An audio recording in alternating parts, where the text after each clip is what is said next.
Engaging social justice in a university?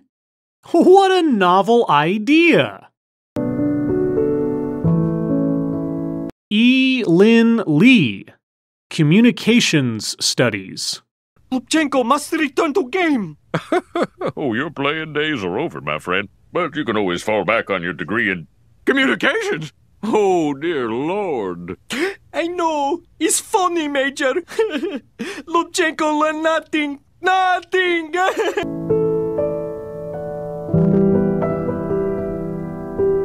How can educators avoid supporting the racist history of this country in their teaching? Avoid supporting. I'm going to need a definition of supporting in this context. My very simple fundamental answer is people who have the heart for humanity, who is not afraid of making mistakes, and who is into learning and keep learning. So, in order to avoid supporting the racist history in this country, one must have the heart of humanity and keep learning. Okay. Even educators with degrees, if they don't learn and they just go by the textbooks, they're not able to do this job well. Well, okay. On that sentiment, I pretty much agree. Educators, hopefully, aren't relying on a single source to inform their lesson plans all of the time. I mean, save for the hard sciences, like math or chemistry, history can be presented subjectively, so consulting various sources is beneficial. Granted that I am understanding our speaker's statement, that is. 83% of professors are white. Those are the people who constitute the institution. Those are the people who teach. Those are the people. Those are the people who constitute education and who teach. Those are the people. White people. Your point being? Professors are also researchers. Those are the people who hold a pen. People who hold a pen have the power to write history. They have the power to write books. So in many ways, I think that if we can get educators to teach themselves, then they're able to engage in this sort of work. So white people in education need to educate themselves in order to become involved in the work of not supporting the racist history of this country. Because, by default, I guess, white people do support the racist history of this country? Is that what I am to understand? I would say that in order for us to meaningfully engage in this sort of work, we got to look beyond textbooks. Now, by that, I mean white educators have to do the job. They have to do the dirty job. Live the lives of people of color. Walk in the moccasin of people of color. White educators need to do the dirty job of living the life of people of color and walking in the moccasins of people of color. White educators need to do this because they're white. Got it. But all of us here at Higher Ed sit in this comfy chair that we are not willing to do the job. However, we want to profess other people, this is how you should live your life. And we are the warriors of social justice. You cannot be the warriors if you have not trained yourself to bear arms, right? Right? Right. You cannot be a warrior for social justice if you have not trained yourself to bear arms. And training yourself to bear arms means for white educators to assume the perspectives of people of color. And in this way, white educators will not be supporting the racist history of this country, which is not at all being added to here by our speaker's own words. Got it. So the way I look at this issue is that we got to dig beyond textbooks now. Goes back to the very fundamental history of this country. When the colonies came to this land, churches shaped what we had in this country. The first university, Harvard University. Harvard University mirrors the teaching method in church in those early days in 1800s, and that's what we get. Educational standards and practices have not changed since the 1800s. Got it. Have we been taught to think critically? Yeah, we have. But how well can we think critically if we only been surrounded by people who look like us and live among people who look like us? Critical thinking can only take place so long as one is not surrounded by too many people of their same skin color. Got it.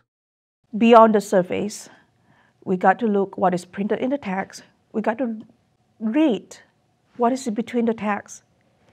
We have to read between what is in the text. So, read between the lines. Insert one's own conclusions and assumptions outside of what is actually stated. Got it. It's just like in communication, what is being said are the messages that we can hear. But what is being unsaid is the most important thing. For educators to do this sort of work, they have to look beyond just the superficial.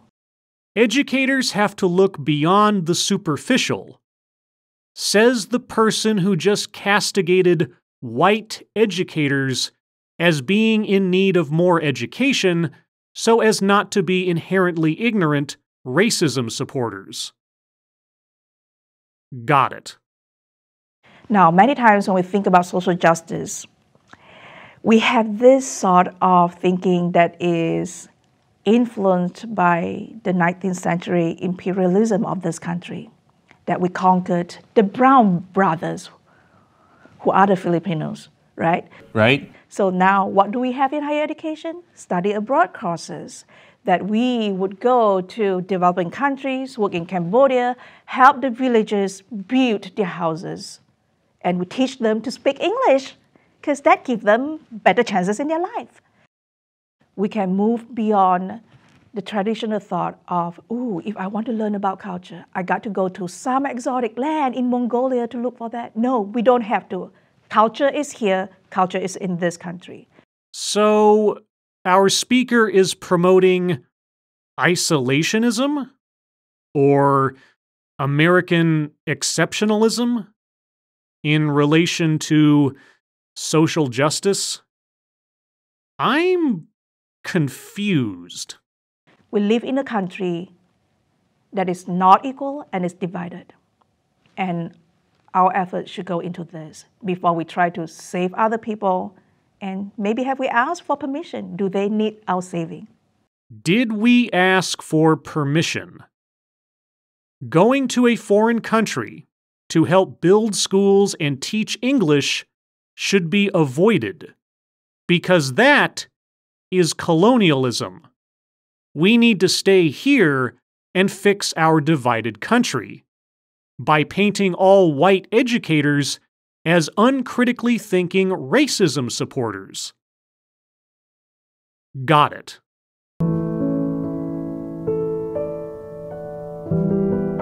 how is education with critical consciousness a form of social engineering?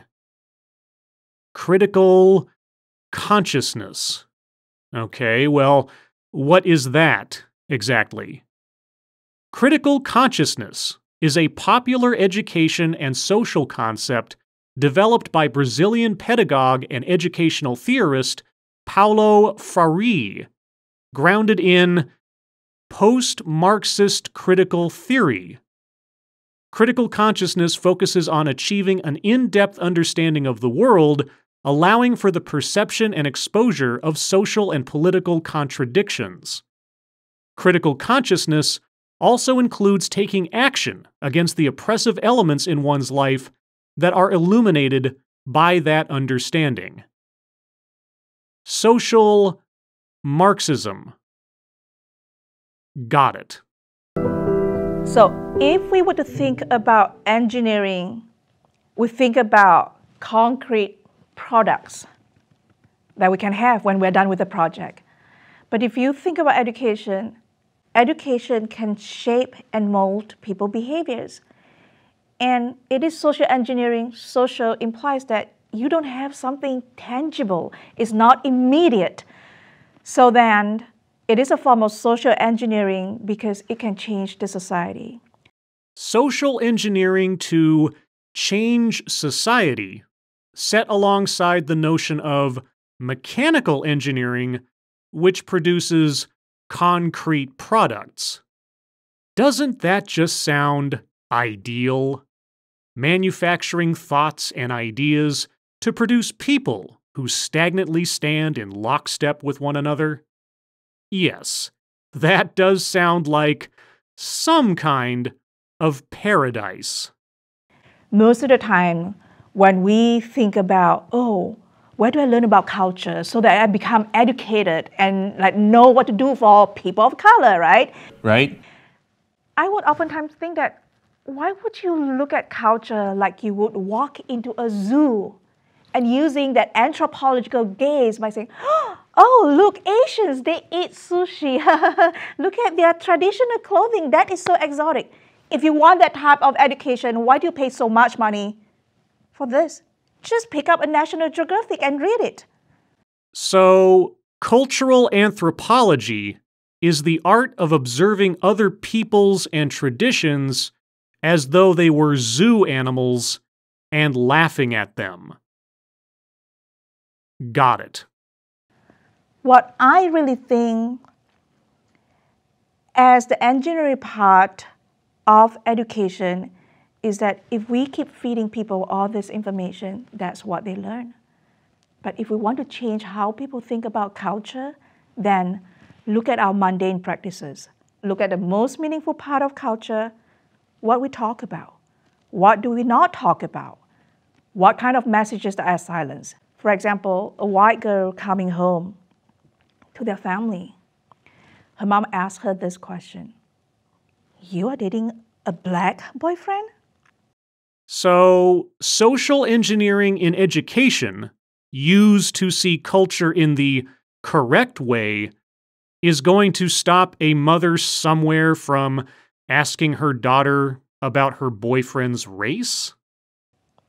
Now, what is said is just clearly transparent. Are you dating a black boyfriend? Yes, no. However, if you look at the underlying text, what it tells us is that there are some sort of worldviews and values that are being imparted. Good white girls don't date black people. Ah, so that is the secret message that you have derived from your conjured, hypothetical example. A simple, though admittedly awkward question actually means something far more subtle and complex. I can only imagine how much time our speaker spends every day looking up into the sky and trying to decipher the clouds. Good white girls know their place in the society, that they do not speak up when being asked about if you're dating a black boyfriend. That is a thing that you should know not to do. So I guess that what is being conveyed is what should, but when you look at all those underlying interpretations, you learn a whole lot more. And hence, I think that for us to effectively engage in social justice in the form of restructuring or re-engineering the society is we have to turn to our privileged group. Those are the privileged group who gets into higher education. Those are the powerful group. Oh, so the social engineering needs to be focused specifically on the privileged group because they are the ones malfunctioning the most. I can only wonder what kind of people make up this privileged group.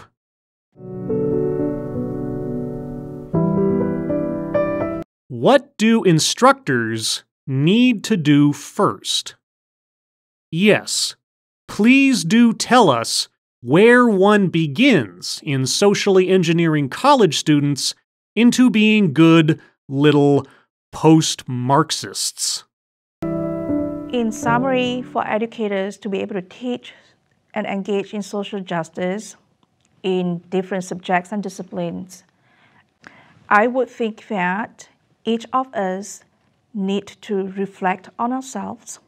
What do you know? What do you not know? And you have to start doing the job in learning about the subject. And in effect, according to research studies, that many teachers, especially those in the communication discipline, are not equipped with the skills to talk about social justice issues. The communications discipline. I'm not entirely sure what that means, honestly. But regardless, instructors need to, on reflection, admit to what they know and to what they do not know, and then to educate themselves. That doesn't mean anything. When racial issues are being brought up in the classroom, teachers don't know what to do. And this, in fact, comes from one of my research data set that I was studying how minority students were being treated in communication classroom.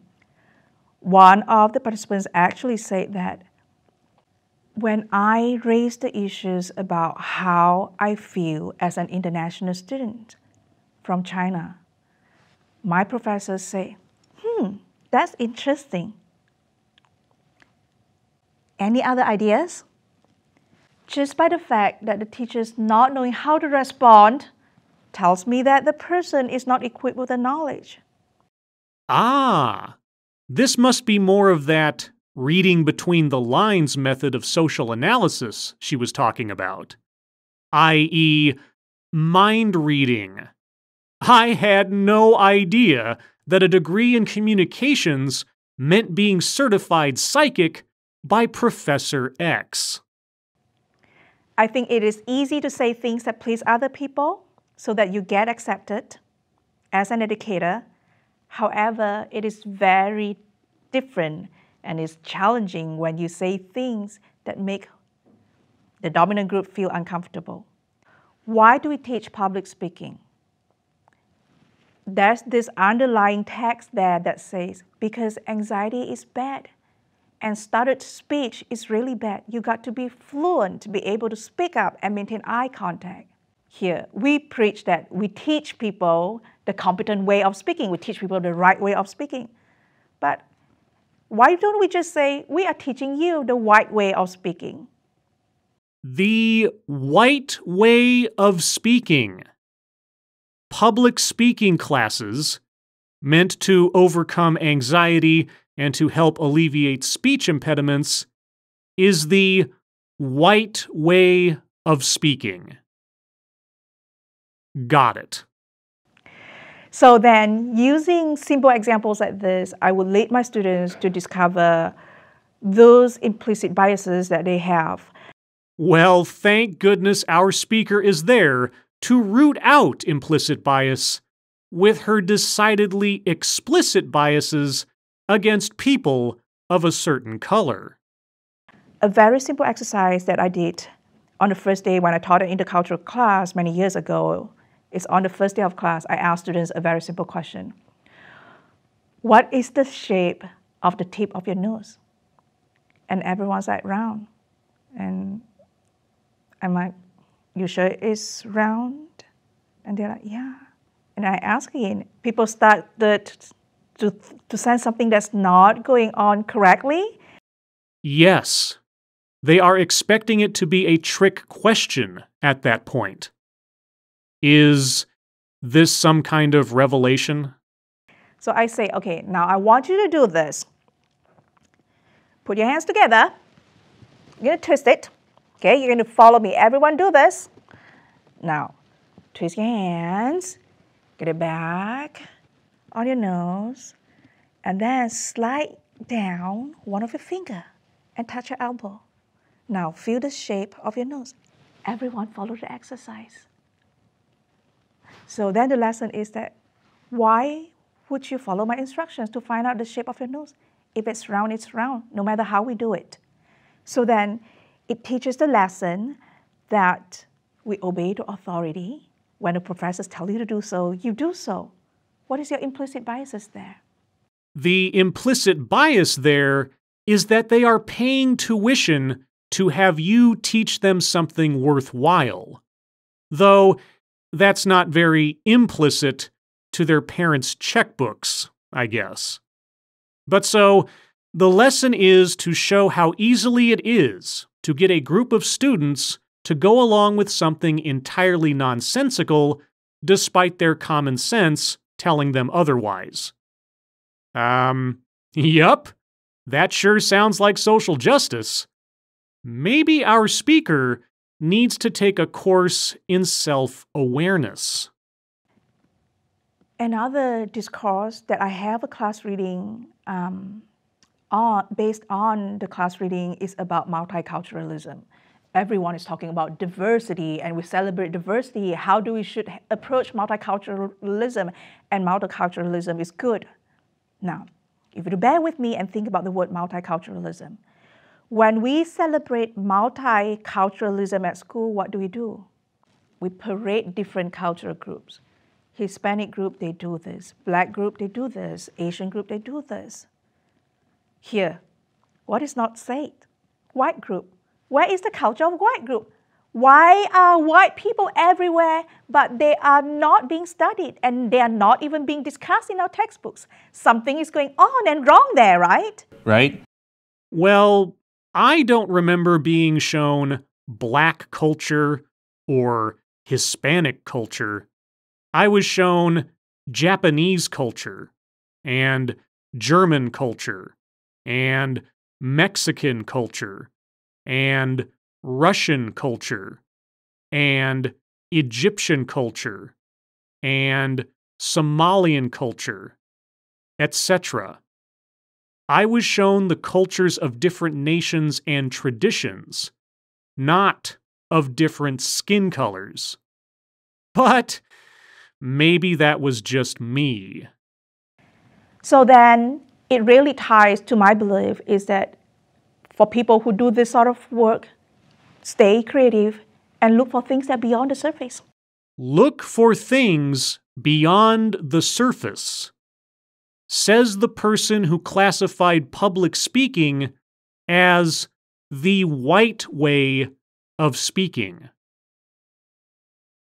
Got it. What are your most effective methods for helping students interrupt the oppressive system? Yes. In what ways can you teach your students to become social justice activists on the dime of their tuition money? In terms of academic projects, I do in my advanced intercultural comp class, where at the very beginning of the quarter, when students are not exposed to whiteness studies, when they are not exposed to the journal articles, I would give them a set of questions. What do you think whiteness is? What do white people do? What do you think whiteness is? What do white people do? Well, I have no idea.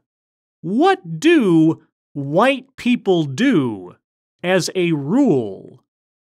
What can be said definitively about a person on the basis of their skin color?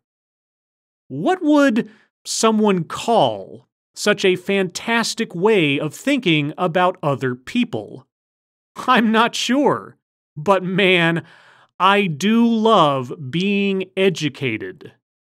So that they have to come prepared thinking about those questions, and they're in small groups recording their own conversations. So then they have the conversations, they record the conversation, they transcribe the conversations. So then students will be interested in finding out, like, maybe how racist I am. Wow! I can find out how racist I am by reading back the transcribed text of conversations I've had? Would this at all involve that reading between the lines method of bias hunting that our speaker was talking about? Is that what your students are paying for? To have you tell them how racist they are? What do white people do? Well, you say you are not, right? But look at the discourse. So that I teach them techniques of discourse analysis, what is said plus what is unsaid. So then they can learn about how they have always lived their lives as an oppressor, maybe? You will show them how they have lived their lives as an oppressor. Maybe. Got it. I let students know upfront at the very beginning of the quarter that this is going to be a very uncomfortable experience, and especially for many of you who live in the privileged lives. Those of you who are privileged are going to be uncomfortable. So, anyone who feels discomfort in being accused of possessing implicit bias or finding out how racist they really are, or that maybe they've been an oppressor their entire life, anyone who shrinks back to such accusations is privileged, even if they don't know it. And so, they need to be engineered into behaving more correctly as a result. Got it. However, in order to engage in that sort of discussion and conversation, we need to be able to hear other people's out. We need to be able to lower our gut and to say that I am wrong. I wonder how often our speaker indulges in that same exercise of self-doubt. I expect my students to be able to take responsibility. Whenever students say that, oh, that was my ancestor, it has nothing to do with me, I will have other students in the room that call out that action. So then in many things that we do and here in the classroom is supported by evidence, how do you derive at that conclusion? You expect your students to take responsibility for things they have not done, and if they do not, you have other students in the room who call out that incorrect way of thinking. Got it. We also have theory-derived readings. Most of them are published and written by scholars of color, and what people say, they are published in the outlets that are not mainstream. For example, I have readings where scholars talk about how scholars of color are never accepted in academia. You are always expected to assimilate. Assimilate means act white, and you got to write topics that white people want to hear. I would be fascinated to know what acting white means to our speaker, and how she would explain this to both a Norwegian and an Albanian.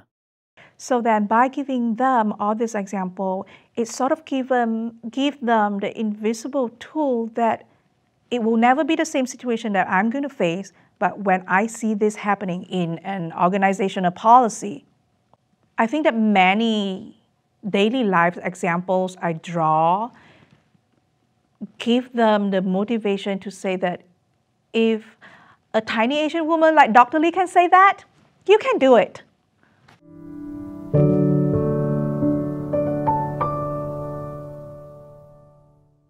Yes.